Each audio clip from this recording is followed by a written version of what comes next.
Welcome to the Bible in 1 Year with Melissa Sykes. Today is March 13th. The two victories on the east side of the Jordan assured Joshua that the Lord God himself would fight for his people. No other nation but Israel has God in their midst, one accessible to them whenever they call on him, according to Deuteronomy chapter 4, verse 7. Israel's corporate wisdom and understanding arise from God's statutes and judgments. His presence, revelation, and intimacy toward them distinguish the Israelites from all other nations. This privilege calls for radical stewardship of all God has given them, including his law and the promised land. Moses urges Israel to own it all. Several times Moses urges Israel to take great care to be attentive to God's instructions. See Deuteronomy chapter 4, verse 1, verse 9, verse 15, and chapter 5, verse 1 and 32. Maintaining God's presence with them calls for self-restraint and self-discipline so that all will be well for them, according to Deuteronomy chapter 4, verse 40. God's goodwill poured out on Israel is for their flourishing and for the world's admiration. God, who is a consuming fire, is for his people. Moses forbidden to enter the land. Deuteronomy chapter 3, verses 21 through 29. At that time I gave Joshua this charge: You have seen for yourself everything the Lord your God has done to these two kings. He will do the same to all the kingdoms on the west side of the Jordan. Do not be afraid of the nations there, for the Lord your God will fight for you. At that time I pleaded with the Lord and said, O sovereign Lord, you have only begun to show your greatness and the strength of your hand to me, your servant. Is there any God in heaven or on earth who can perform such great and mighty deeds as you do? Please let me cross the Jordan to see the wonderful land on the other side, the beautiful hill country and the Lebanon mountains. But the Lord was angry with me because of you, and he would not listen to me. That's enough, he declared. Speak of it no more. But go up to Pisgah Peak and look over the land in every direction. Take a good look, but you may not cross the Jordan River. Instead, commission Joshua and encourage and strengthen him, for he will lead the people across the Jordan. He will give them all the land you now see before you as their possession. So we stayed in the valley near Beth Peor. Moses urges Israel to obey. Deuteronomy chapter 4, verses 1 through 14. And now Israel, listen carefully to these decrees and regulations that I am about to teach you. Obey them so that you may live, so you may enter and occupy the land that the Lord, the God of your ancestors, is giving you. Do not add or subtract from these commands I have given you. Just obey the commands of the Lord your God that I am giving you. You saw for yourself what the Lord did to you at Baal Peor. There the Lord your God destroyed everyone who had worshipped Baal, the god of Peor. But all of you who were faithful to the Lord your God are still alive today, every one of you. Look, I now teach you these decrees and regulations just as the Lord my God commanded me, so that you may obey them in the land you are about to enter and occupy. Obey them completely, and you will display your wisdom and intelligence among the surrounding nations. When they hear all these decrees, they will exclaim, How wise and prudent are the people of this great nation! For what great nation has a God as near to them as the Lord our God is near to us whenever we call on him? And what great nation has decrees and regulations as righteous and fair as this body of instructions that I am giving you today? But watch out, be careful never to forget what you yourself have seen. Do not let these memories escape from your mind as long as you live, and be sure to pass them on to your children and grandchildren. Never forget the day when you stood before the Lord your God at Mount Sinai, where he told me, Summon the people before me, and I will personally instruct them. Then they will learn to fear me as long as they live, and they will teach their children to fear me also. You came near and stood at the foot of the mountain, while flames from the mountain shot into the sky. The mountain was shrouded in black clouds and deep darkness, and the Lord spoke to you from the heart of the fire. You heard the sound of his words, but didn't see his form. There was only a voice. He proclaimed his covenant, the 10 Commandments, which he commanded you to keep, and which he wrote on 2 stone tablets.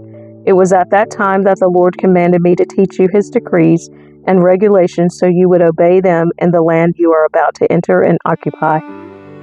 A warning against idolatry. Deuteronomy chapter 4, verses 15 through 31. But be very careful. You did not see the Lord's form on the day he spoke to you from the heart of the fire at Mount Sinai. So do not corrupt yourselves by making an idol in any form, whether of a man or a woman, an animal on the ground or a bird in the sky, a small animal that scurries along the ground, or a fish in the deepest sea. And when you look up into the sky and see the sun, moon, and stars, all the forces of heaven, don't be seduced into worshiping them. The Lord your God gave them to all the peoples of the earth.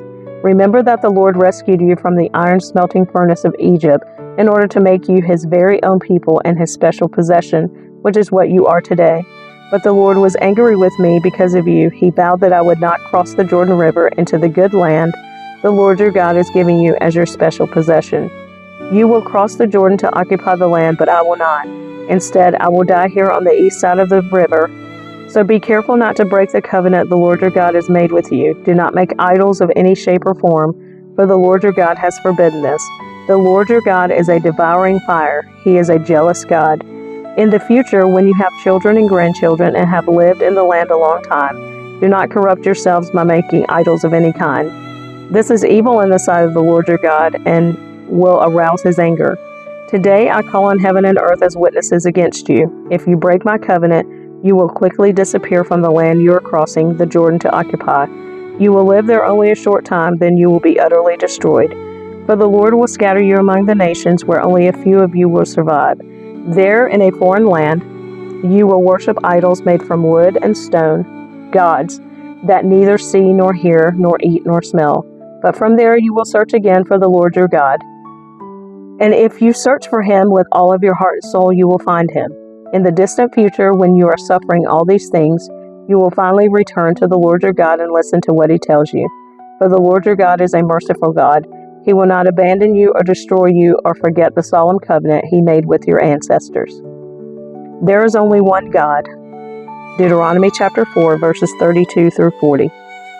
Now search all of history from the time God created people on the earth until now, and search from one end of the heavens to the other. Has anything as great as this ever been seen or heard before? Has any nation ever heard the voice of God speaking from fire as you did and survived? Has any other God dared to take a nation for himself out of another nation by means of trials, miraculous signs, wonders, war, a strong hand, a powerful arm, and terrifying acts? Yet that is what the Lord your God did for you in Egypt, right before your eyes. He showed you these things so you would know that the Lord is God and there is no other. He let you hear his voice from heaven so he could instruct you. He let you see his great fire here on earth so he could speak to you from it. Because he loved your ancestors, he chose to bless their descendants, and he personally brought you out of Egypt with a great display of power. He drove out nations far greater than you so he could bring you in and give you their land as your special possession, as it is today. So remember this and keep it firmly in mind. The Lord is God both in heaven and on earth, and there is no other. If you obey all the decrees and commands I am giving you today, all will be well with you and your children. I am giving you these instructions so you will enjoy a long life in the land the Lord your God is giving you for all time. Eastern Cities of Refuge, Deuteronomy chapter 4, verses 41 through 43. Then Moses set apart 3 cities of refuge east of the Jordan River. Anyone who killed another person unintentionally without previous hostility could flee there to live in safety. These were the cities: Bezer on the wilderness plateau for the tribe of Reuben, Ramoth and Gilead for the tribe of Gad, Golan and Bashan for the tribe of Manasseh. Introduction to the Law, Deuteronomy chapter 4, verses 44 through 49. This is the body of instruction that Moses presented to the Israelites. These are the laws, decrees, and regulations that Moses gave to the people of Israel when they left Egypt, and as they camped in the valley near Beth Peor, east of the Jordan River. This land was formerly occupied by the Amorites under King Sihon, who ruled from Heshbon. But Moses and the Israelites destroyed him and his people when they came up from Egypt. Israel took possession of his land and that of King Og of Bashan, the 2 Amorite kings east of the Jordan. So Israel conquered the entire area from Aroer at the edge of the Arnon Gorge all the way to Mount Sirion, also called Mount Hermon. And they conquered the eastern bank of the Jordan River as far south as the Dead Sea below the slopes of Pisgah. The 10 Commandments, Deuteronomy chapter 5, verses 1 through 33. Moses called all the people of Israel together and said, "Listen carefully, Israel. Hear the decrees and regulations I am giving you today, so you may learn them and obey them. The Lord our God made a covenant with us at Mount Sinai. The Lord did not make this covenant with our ancestors, but with all of us who are alive today. At the mountain, the Lord spoke to you face to face from the heart of the fire. I stood as an intermediary between you and the Lord, for you were afraid of the fire and did not want to approach the mountain. He spoke to me, and I passed his words on to you. This is what he said. I am the Lord your God who rescued you from the land of Egypt, the place of your slavery. You must not have any other God but me. You must not make for yourself an idol of any kind, or an image of anything in the heavens or on the earth or in the sea. You must not bow down to them or worship them, for I, the Lord your God, am a jealous God, who will not tolerate your affection for any other gods. I lay the sins of the parents upon their children. The entire family is affected, even children in the third and fourth generations of those who reject me. But I lavish unfailing love for 1,000 generations on those who love me and obey my commands. You must not misuse the name of the Lord your God. The Lord will not let you go unpunished if you misuse his name. Observe the Sabbath day by keeping it holy, as the Lord your God has commanded you. You have 6 days each week for your ordinary work, but the seventh day is a Sabbath day of rest, dedicated to the Lord your God. On that day no one in your household may do any work. This includes you, your sons and daughters, your male and female servants, your oxen and donkeys and other livestock, and any foreigners living among you. All your male and female servants must rest as you do. Remember that you were once slaves in Egypt, but the Lord your God brought you out with his strong hand and powerful arm. This is why the Lord your God has commanded you to rest on the Sabbath day. Honor your father and mother as the Lord your God commanded you. Then you will live a long, full life in the land the Lord your God is giving you. You must not murder. You must not commit adultery. You must not steal. You must not testify falsely against your neighbor. You must not covet your neighbor's wife. You must not covet your neighbor's house or land, male or female servant, ox or donkey, or anything else that belongs to your neighbor. The Lord spoke these words to all of you assembled there at the foot of the mountain. He spoke with a loud voice from the heart of the fire, surrounded by clouds and deep darkness. This was all he said at that time, and he wrote his words on 2 stone tablets and gave them to me. But when you heard the voice from the heart of the darkness, while the mountain was blazing with fire, all your tribal leaders and elders came to me. They said, Look, the Lord our God has shown us his glory and greatness, and we have heard his voice from the heart of the fire. Today we have seen that God can speak to us humans, and yet we live. But now, why should we risk death again? If the Lord our God speaks to us again, we will certainly die and be consumed by this awesome fire. Can any living thing hear the voice of the living God from the heart of the fire as we did and yet survive? Go yourself and listen to what the Lord our God says. Then come and tell us everything he tells you, and we will listen and obey. The Lord heard the request you made to me, and he said, I have heard what the people said to you, and they are right. Oh, that they would always have hearts like this, that they might fear me and obey all my commands. If they did, they and their descendants would prosper forever. Go and tell them, return to your tents. But you stand here with me so I can give you all my commands, decrees, and regulations. You must teach them to the people so they can obey them in the land I am giving them as their possession. So Moses told the people, You must be careful to obey all the commands of the Lord your God, following his instructions in every detail. Stay on the path that the Lord your God has commanded you to follow.